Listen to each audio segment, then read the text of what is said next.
before we turn it over to Ed, Luke had a race, statewide race, that was a little bit tougher than I think he anticipated. And it got really tough, and it got really ugly, and one person from up there in D.C. said, well, that's good for him. He needs to go ahead and get crested now. It's not going to get any easier. And toughen him up a little bit. So it was a little bit tougher than he anticipated, but I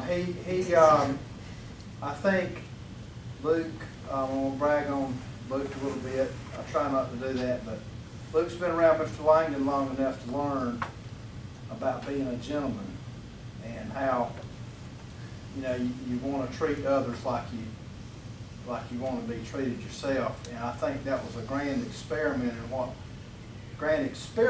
in what happened up there at the state capitol. Actually, I was very proud that he kind of rose above that and didn't talk bad about anybody. And I think he ended up having a higher percentage after the way he conducted himself than before he walked in there. And that was what I was really proud about, was the way he conducted himself and the way he pulled the party together after it was done. It got so bad they had the NCGOP had to come down from Hillsborough Street and take over. But it was quite heated, but he did win, and I'm very proud of Luke. And Luke, you want to stand up and say a few words about your election? I'll say a few things. And like one of my political idols, Representative Langdon, he always told me, you don't have to go there and you shouldn't go there. So I'm not going to talk about that.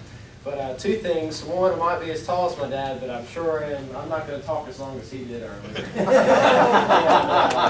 And just thank you for coming out here tonight. I know it's July, right here after July 4th, and having a crowd like this. Honestly, I expected 10 people here for this meeting, but it's good to see everyone here. My election, it was tougher than I anticipated.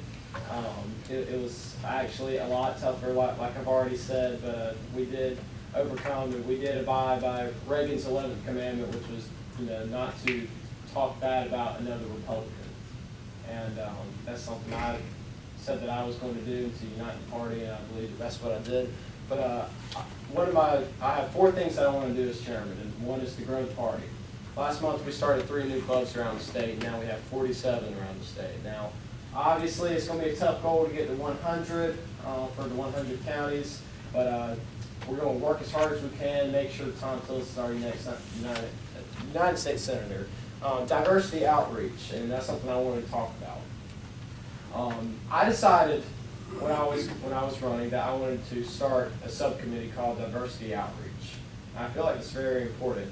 And so as I established the subcommittee, there was one person that screamed to me to appoint him as chairman. That's Mr. Marquise Young.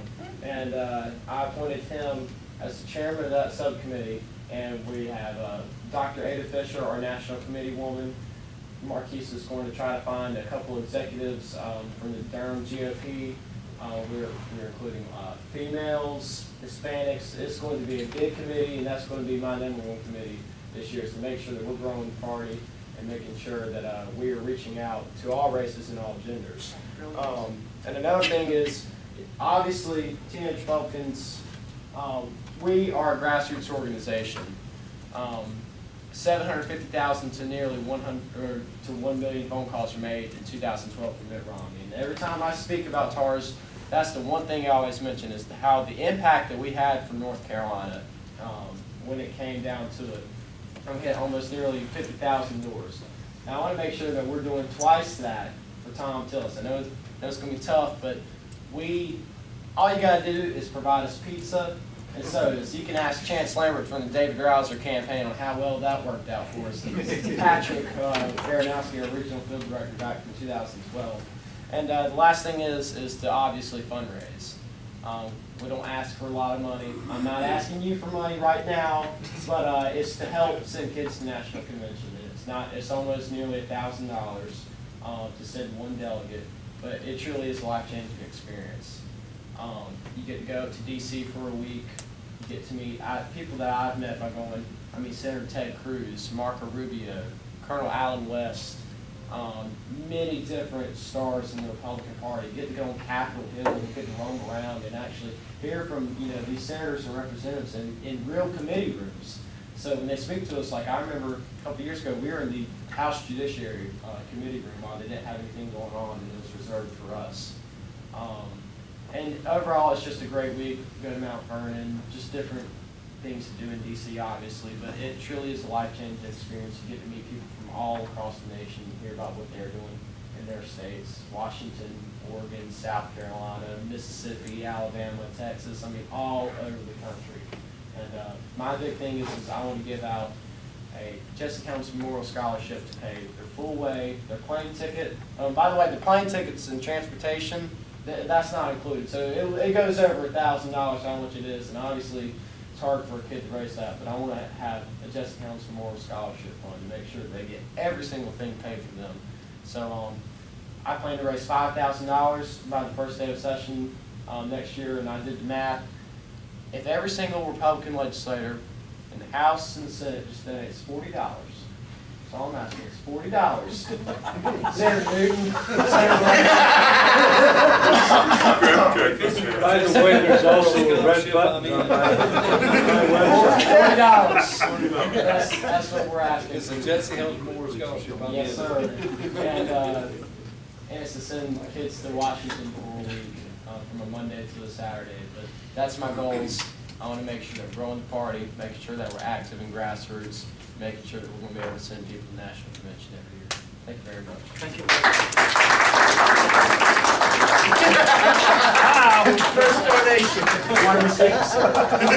No. Don't put that in the gas tank now. I know how you are.